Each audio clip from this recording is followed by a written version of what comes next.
Hi viewers, நாம் இன்றைக்கி என்ன பார்க்க போகிறோம் அப்படின்னு பார்த்தீங்கன்னா, டிஎன்ஏ 2024 வழியாக பிடெக் தமிழ்நாடு கவர்மெண்ட் நடத்தக்கூடிய கவுன்சிலிங்கில் இப்போது என்ன ப்ரோக்ரஸில் இருக்குது, நம்ம அடுத்து என்ன பண்ணணும் அப்படின்ற ஒரு ஷெடியூல் வந்து கொடுத்துருக்காங்க. அந்த ஷெடியூலில் வந்து கிளிக் பண்ணிக்கலாம். ஸோ பாதி கேண்டிடேட் கேட்குற டவுட் என்ன அப்படின்னு பார்த்தீங்கன்னா, சர்டிஃபிகேட் வெரிஃபிகேஷன்லாம் பண்ணி முடிச்சுட்டாங்க இப்போ ஆல்மோஸ்ட் எல்லா டிஎஃப்சி சென்டர்ஸ்லேயும். இப்போ என்னென்னு பார்த்தீங்கன்னா, இப்போ ஃபஸ்ட் கிராஜுவேட் அப்ளை பண்ணியிருந்தேன், இப்போ தான் எனக்கு ஃபஸ்ட் கிராஜுவேட் கிடச்சிருக்கு. அப்புறம் இன்கம் சர்டிஃபிகேட் அப்ளை பண்ணியிருந்தேன், இப்போ தான் கிடச்சிது. அதேமாதிரி ஃபஸ்ட் கிராஜுவேட் ஆப்ஷனை எஸ்ன்னு போட்டிருந்தேன், அதை நோன்னு மாற்றணும்.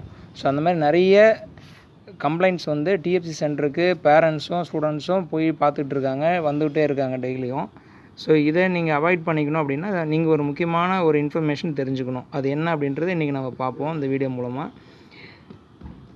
சேவை மையம் வாயிலாக குறைகளை நிவர்த்தி செய்தல். அதாவது என்ன அப்படின்னு பார்த்தீங்கன்னா, உங்களுக்கு வந்து சர்டிஃபிகேட் வெரிஃபிகேஷன் ஸ்டேஜஸ்ன்னு ஒரு டைம் கொடுத்துருக்காங்க. அது எப்போ அப்படின்னு பார்த்தீங்கன்னா 13/6/24 ஆரம்பித்து 30/6/24 வரைக்கும் டைம் கொடுத்துருக்காங்க. அது எப்படின்னா, நேராக யாருமே போக தேவையில்லை.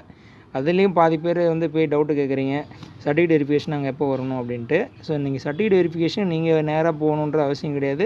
ஆல்ரெடி சர்டிஃபிகேட் வெரிஃபிகேஷன் கம்ப்ளீட் பண்ணிட்டாங்க. அது எப்படின்னா, இணையதள வாயிலாக, அதாவது ஆன்லைன் வழியாக கம்ப்ளீட் பண்ணிட்டாங்க சர்டிஃபிகேட் வெரிஃபிகேஷனை.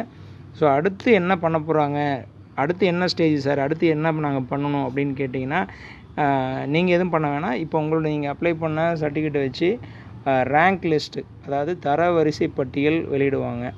அது வந்து எப்படி இருக்கும் அப்படின்னு பார்த்தீங்கன்னா, உங்களோட கம்யூனிட்டி அதை பேஸ் பண்ணி உங்களுக்கு கம்யூனல் ரேங்க் லிஸ்ட் வெளியிடுவாங்க. அது எப்போ அப்படின்னு பார்த்தீங்கன்னா 10/7/2024 உங்களோட கம்யூனல் ரேங்க் வந்து ரிசீவ் உங்களுக்கு போஸ்ட் பண்ணிவிடுவாங்க. அது நீங்கள் உங்களோட tneonline.org வெப்சைட்டில் உள்ளே போயிட்டு உங்களோட லாகின் க்ரெடென்ஷியல், அதாவது உங்களோட யூசர் ஐடி பாஸ்வேர்டு உள்ளே போட்டிங்கன்னா உங்களோட ரேங்க் என்ன, கம்யூனிட்டி வைஸில் வரக்கூடிய ரேங்க் என்ன, ஓவரால் ரேங்க் என்ன அப்படின்றதெல்லாம் தெரிஞ்சுக்கலாம். ஸோ அதே மாதிரி இந்த ரேங்க்லாம் பார்த்த பின்னாடி நான் இப்போ வந்து ஃபஸ்ட் கிராஜுவேட் சர்டிஃபிகேட் வச்சுருக்கேன், இன்கம் சர்டிஃபிகேட் வந்துடுச்சு. ஸோ அதனால் ஃபஸ்ட் கிராஜுவேட்டுக்கு ஸ்காலர்ஷிப்புக்கு ஆப்ஷனாக நான் அவைல் பண்ணணும்.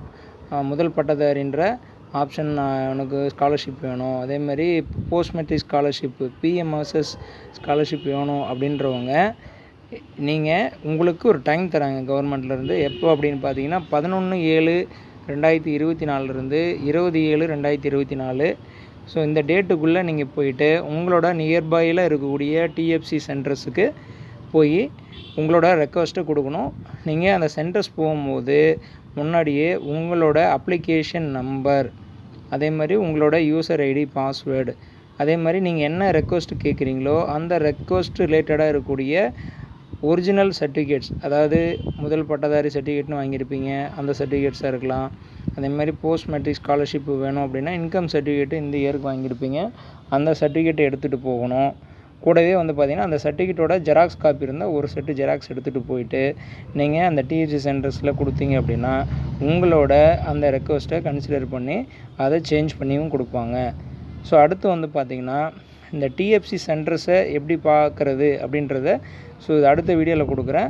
ஸோ அடுத்து வரக்கூடிய அப்கமிங் வீடியோஸையும் நீங்கள் பாருங்கள். Thank you all.